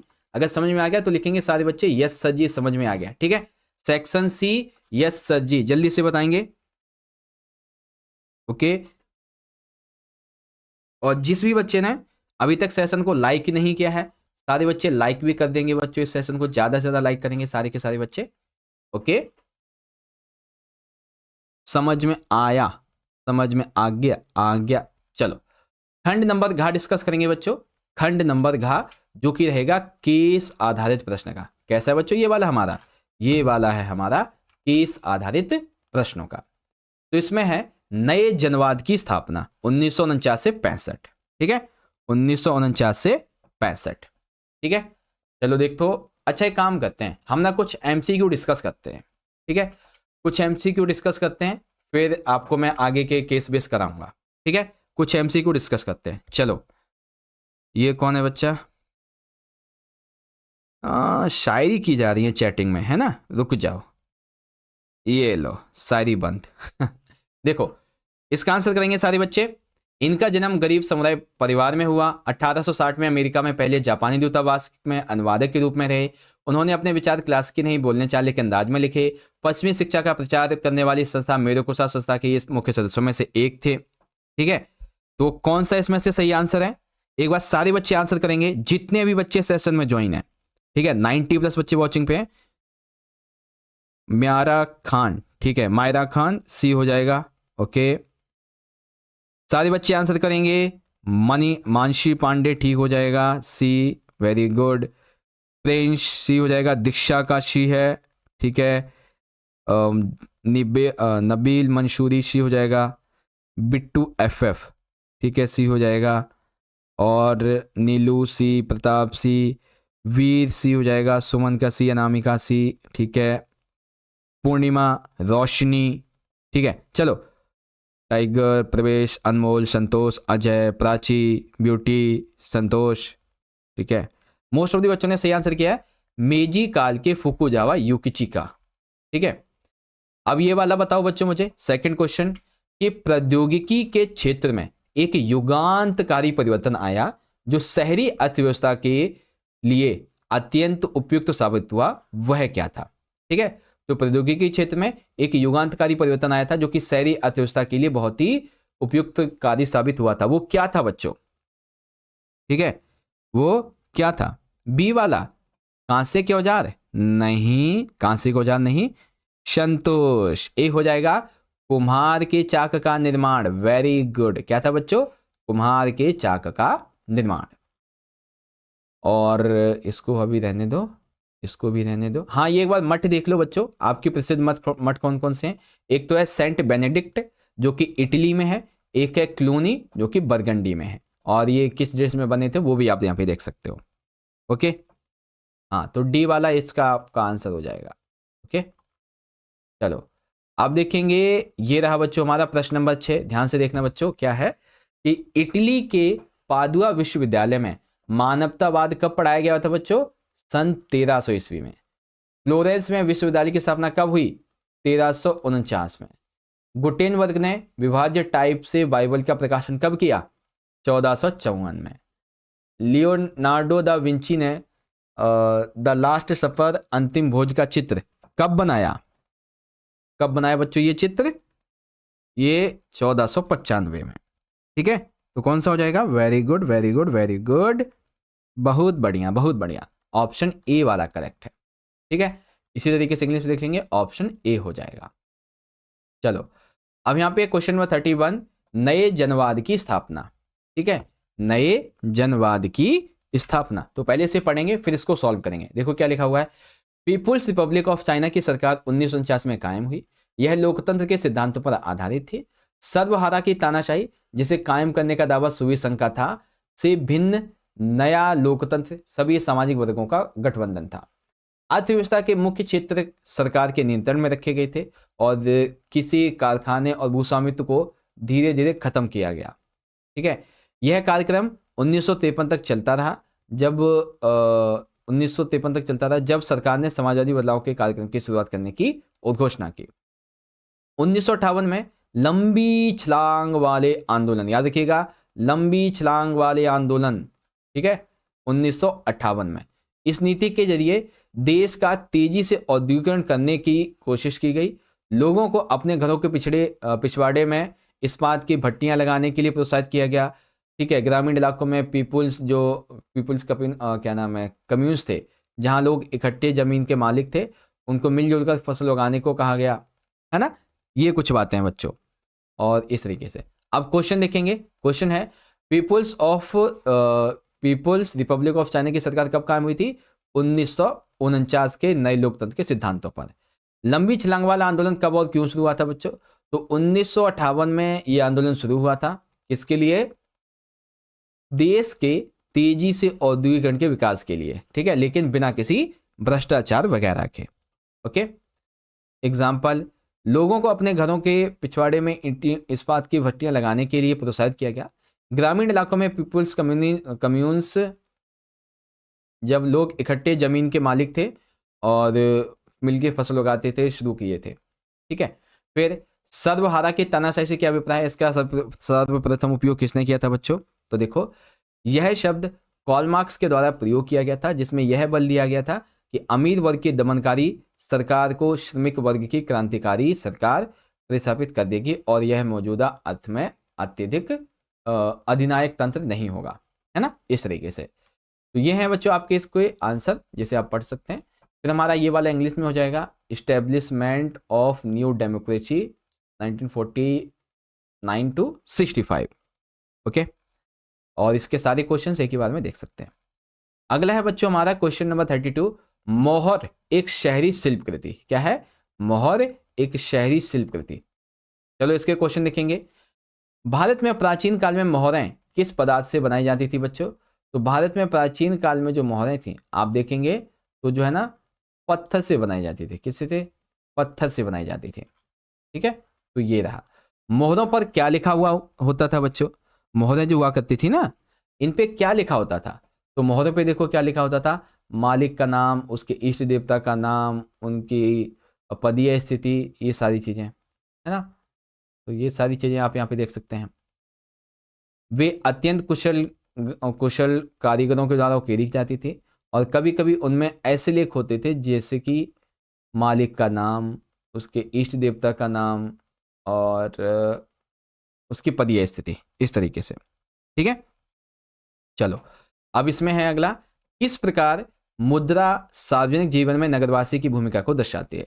तो इसके लिए आंसर देखो, एक सेकंड, इतनी जल्दी नहीं जाना है भाई। ठीक है, ये रहा आपका आंसर, आप यहां से इजीली पढ़ सकते हो।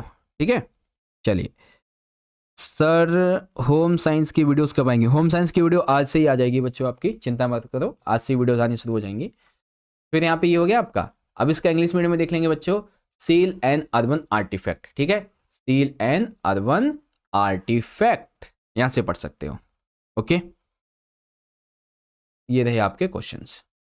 अब बच्चों यहाँ पे क्वेश्चन नंबर 33, बाल्तसार कास्टियोलोनी। ठीक है, बाल्तसार कास्टियोलोनी। बच्चों मैं आपको बता दूं, अभी हमारा जो अगला सेशन होगा ना, अगला सेशन हमारे केस बेस्ड क्वेश्चन का होगा। ठीक है, अगले सेशन में हम लोग केस बेस्ड यानी कि स्रोत आधारित आपके जो प्रश्न हैं उनको डिस्कस करेंगे।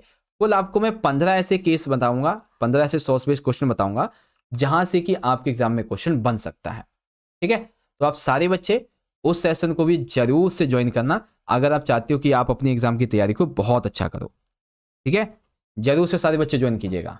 ओके, चलो, तो ये हो जाएगा बच्चों आपका यहाँ पे बालसार कास्टियोली ने अपनी पुस्तक दी कोर्टियर 1528 में लिखा। ये कुछ इतना बड़ा है। क्वेश्चन देख लेंगे बच्चों, उपरोक्त विवरण किस पुस्तक से लिया गया और उसके लेखक का क्या नाम है? तो लिया गया है, पुस्तक का नाम है बच्चों क्या नाम है, दी कोर्टियर, और लेखक का नाम है बालसार कास्टियोली। ठीक है, ये चीज। फिर ऐसे कौन से गुण हैं जो स्त्री और पुरुष दोनों के लिए आवश्यक है बच्चों? तो दोनों के लिए अच्छे कुल का होना, दिखावा ना करना, सहज रूप से शालीन रहना, आचरणवान होना, चतुर और बुद्धिमान होना, गर्वी, ईर्ष्यालु, कटु और उद्दंड ना होना। ठीक है, जिससे कि महिलाएं उन क्रीड़ाओं को शिष्टता मनोहरता के साथ संपन्न कर सके जिसके लिए वो अनुपयुक्त है। ठीक, फिर 15वीं और 16वीं शताब्दी में महिलाओं की स्थिति का वर्णन कीजिए। मैं आपको 4 पॉइंट बता रहा हूँ, ये 3 नंबर में आ जाए तो लिख देना कि सार्वजनिक जीवन में अभिजात व संपन्न परिवारों के पुरुषों का प्रभुत्व था। महिलाओं को कारोबार में परामर्श देने का अधिकार नहीं था। महिलाओं के दहेज को पुरुष अपने व्यापार में लगा देते थे। दहेज का प्रबंध ना होने के कारण लड़कियों को इसे मठों में भिक्षुणी बना दिया जाता था, है ना। कुछ अच्छी ऐसी बातें जिसे आप यहाँ से देख सकते हो। ओके, तो अब 2 क्लास में लाइव कैसे हो? हैं 2 क्लास में लाइव कैसे हैं? लाइव तो एक ही चल रहा है, वो प्रीमियर होगा। ठीक है, जो दूसरी क्लास चल रही है ना वो प्रीमियर है बच्चे, ये लाइव है, वो वाली प्रीमियर है, ये लाइव है बच्चों आपकी क्लास। ठीक है, चलो, तो इसी तरीके से आप इंग्लिश मीडियम में देख लेंगे बच्चों, बालसार, और इस तरीके से ये चीज़ें हैं, और यहाँ पे आप सारी चीज़ों को देख सकते हैं बच्चों। अभी जब आपको मैं ये वाला सेशन अटेंड करवाऊंगा, केस बेस्ड वाला, ये वाला, तो आप देखोगे कि आपको मैं बहुत बढ़िया बढ़िया यहाँ पे जितने भी इंपॉर्टेंट आपके केस बेस्ड है ना, सबके सब करवाऊंगा, सारे के सारे केस बेस्ड जो भी इंपॉर्टेंट हैं, जितने भी इंपॉर्टेंट निकलेंगे तकरीबन 10 से लेके 12, सबके सब आपको सारे इंपॉर्टेंट केस बेस्ड आपको मैं करवाऊंगा। ठीक है, तो सारे बच्चे इस सेशन को जरूर ज्वाइन करना। 10-15 मिनट बाद ये सेशन हमारा चालू होगा। ठीक है, 10 से 15 मिनट के बाद में। अभी के लिए यहाँ पे हम ऑस्ट्रेलिया के मैप की प्रैक्टिस करते हैं बच्चों, जो कि हमारा खंड नंबर ई है, मानचित्र आधारित प्रश्न वाला। तो हम ऑस्ट्रेलिया के मैप की यहाँ पे थोड़ी सी प्रैक्टिस करते हैं। ठीक है, देखो क्या कहा गया है, बड़े ध्यान से समझिएगा। इसमें मैंने आपको बताया है ऑस्ट्रेलिया को कैसे समझना है। ये एक छोटा सा और ये एक छोटा सा। ठीक है, मैंने आपको बताया है। आप ना ऑस्ट्रेलिया को एक व्यक्ति मान लीजिए। ठीक है, एक व्यक्ति मान लीजिए जिसका जो हार्ट है, ठीक है, हार्ट, ये क्या है बच्चों, हार्ट क्या है, इस ऑस्ट्रेलिया का हार्ट क्या कहलाता है, जो कि इसकी राजधानी है। ठीक है, क्या है बच्चों इसकी राजधानी, बताएंगे सारे बच्चे। गुड मॉर्निंग सर, रानी, वाव, पूरी क्लास मिस हो चुकी है आज तो।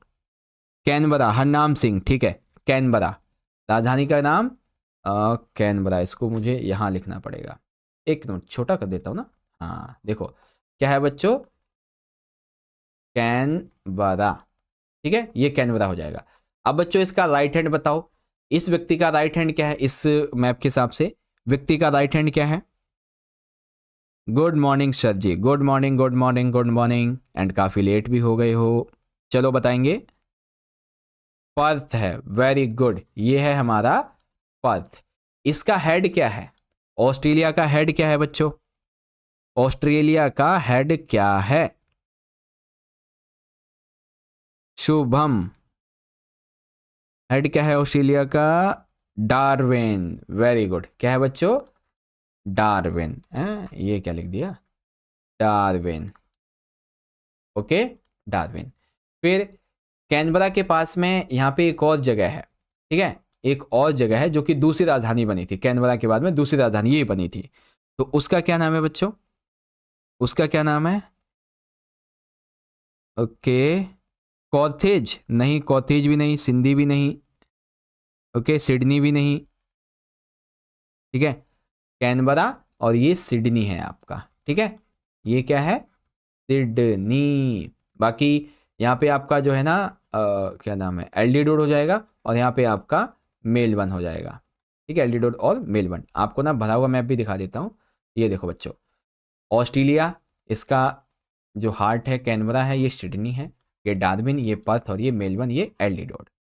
ठीक है, और ये हमारा है लॉन्ग मार्च वाला, ठीक है, ये लॉन्ग मार्च वाला मैप है। चलो अभी आपसे मैं देखता हूँ कितने बच्चों को ये लॉन्ग मार्च वाला मैप यहाँ पे याद है, ठीक है।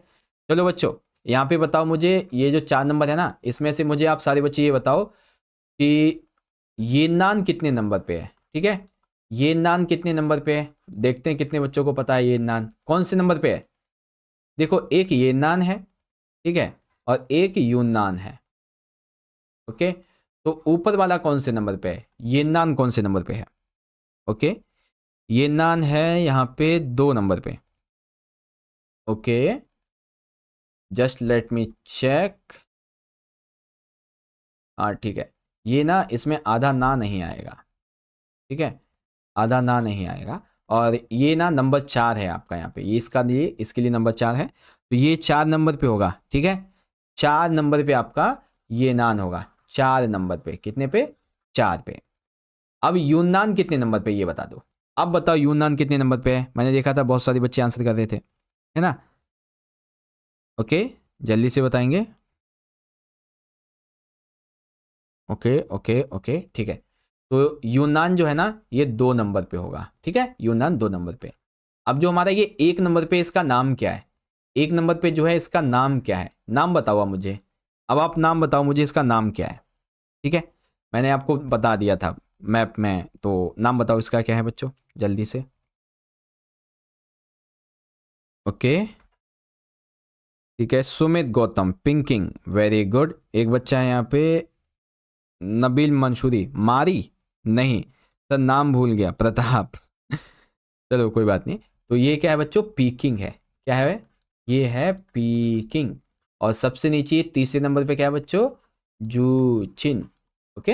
ये सारी चीज़ें, ठीक है। तो फाइनली बच्चों ये आपका मैप भी यहाँ पे पूरा हो चुका है अब, और आशा करता हूँ आपको ढंग से समझ में आ चुका होगा मैप भी।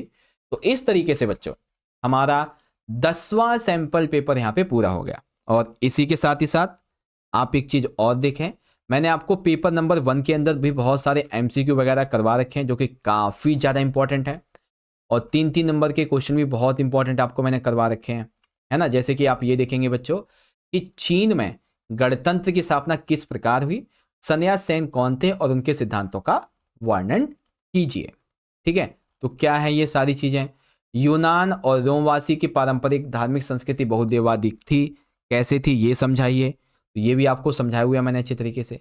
मेसोपोटामिया की सबसे पहली ज्ञात भाषा कौन सी थी, उसका विस्तार कैसे हुआ, भिक्षु के जीवन की चर्या के बारे में, ये भी आपको मैंने ऑलरेडी बहुत अच्छे से समझाया हुआ है, ऑलरेडी आपको समझाया हुआ है मैंने, ठीक है। यस सर, पूरा क्लियर हो गया, चलिए बहुत बढ़िया। अब देखो बच्चों आगे के आपके 2 सेशन अभी अटेंड होंगे, ठीक है। 2 सेशन कौन कौन से सर जी, एक तो आपका अटेंड होगा यहाँ पे केस बेस्ड, ठीक है। एक सेशन अभी अटेंड होगा आपका केस बेस्ड के लिए, ठीक है, एक सेशन केस बेस्ड के लिए होगा आपका। और दूसरा सेशन 3 नंबर के और 8 नंबर के जो क्वेश्चन होंगे, ठीक है, इनके रिवीजन के लिए अटेंड होगा, ठीक है। और फिर आखिर में आपके मैप का एक रिवीजन करेंगे कम से कम 11 बजे, ठीक है, कम से कम 11 बजे, ओके, ठीक है।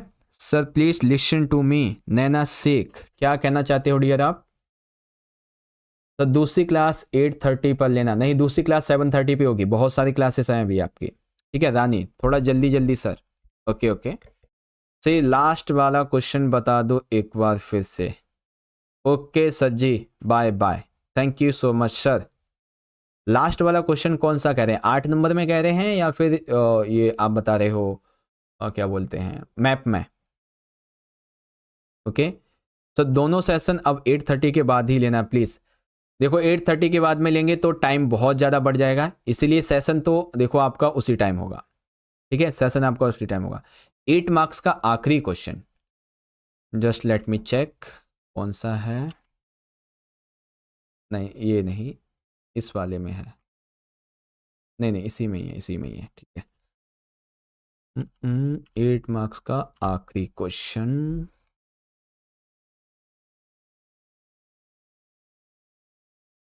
हाँ ये रहा।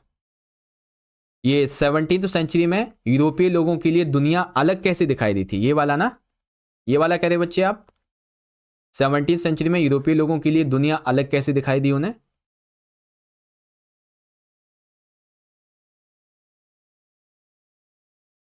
अच्छा अच्छा अच्छा, ठीक है, यस, यही वाला। ओके, चलो एक बार दिखाते हैं आपको। देखो, 17वीं सेंचुरी में यूरोपीय लोगों के लिए जो दुनिया थी वो कई मायनों में अलग थी। कैसे कैसे? सबसे पहले तो देखो, इसमें ना आपको कोई एक चीज नहीं लिखनी है, इसमें आपको कई सारी चीजें लिखनी है। जैसे रोमन संस्कृति के बारे में आप लिखेंगे, मध्य युग का क्या सिद्धांत था इसके बारे में आप लिखेंगे, वो जो कोपर्निकस वगैरह ईसाइयों के बारे में था, ठीक है।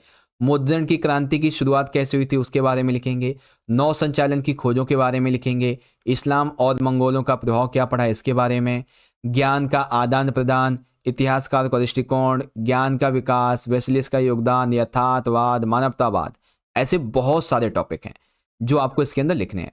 ठीक है, मैंने तो 11 बताए हैं, आपको 11 नहीं 8 से 9 लिखने, ज्यादा से ज्यादा, ठीक है, इसलिए। ओके, तो इस तरह से प्यारे बच्चों आप सभी ने मेरे साथ मिलकर आज के इस 1 घंटे के महासेशन के अंदर क्लास 11th के अपने हिस्ट्री यानी इतिहास के फाइनल के एग्जाम के लिए जो हमारा एक इंपॉर्टेंट पीवाईक्यू था, सैंपल पेपर था, उसको आपने यहाँ पे अच्छे से सॉल्यूशन के साथ में समझ लिया है। ठीक है, आपको मैं फिर से बता दूं बच्चों, आपके एमसीक्यू के लिए 3 नंबर के क्वेश्चन के लिए, 8 नंबर के क्वेश्चन के लिए, केस आधारित क्वेश्चन हो गए, मैप वाले क्वेश्चन हो गए, इन सब के लिए अलग से हमने ऑलरेडी 20+ वीडियोस बना रखी हैं। इसमें आपका सैंपल पेपर वाला वीडियो भी ऐड है सारे के सारे। तो आप सभी को यहां पर आई बटन में एक प्लेलिस्ट मिलेगी, उस प्लेलिस्ट को सारे बच्चे जरूर चेक कर लेना और ये देख लेना कि आपसे जो भी वीडियो है वो कोई मिस तो नहीं हो गई है। अगर मिस हो गई हो तो जरूर देखना, सारे वीडियोस इंपॉर्टेंट है आपके लिए। ठीक है, तो जरूर से देख लेना। बाकी एक बार फिर से आप सभी बच्चों को आज आपका जो पेपर होने वाला है इसके लिए मेरी तरफ से आप सभी को बेस्ट विशेष हैं। Wish you very very all the best आपके एग्जाम के लिए। अच्छे से एग्जाम करना बच्चों, तैयारी अच्छी करवा दी है ऑलरेडी हमने आपकी। ठीक है, चलिए बच्चे मिलते हैं आपसे अगले सेशन में, अगली वीडियो में। वीडियो अच्छी लगी है बच्चों आप सभी को तो वीडियो को लाइक जरूर करना, अपने सभी दोस्तों में जरूर से शेयर करना, और चैनल पे आप पहली बार आ गए हैं तो चैनल को सब्सक्राइब करके बेल नोटिफिकेशन को ऑल पे जरूर सेट कर लेना। ठीक है, आगे ऑल द बेस्ट प्यारे बच्चों, मिलते हैं नेक्स्ट सेशन में। बहुत बहुत धन्यवाद। जय हिंद, जय भारत, वंदे मातरम।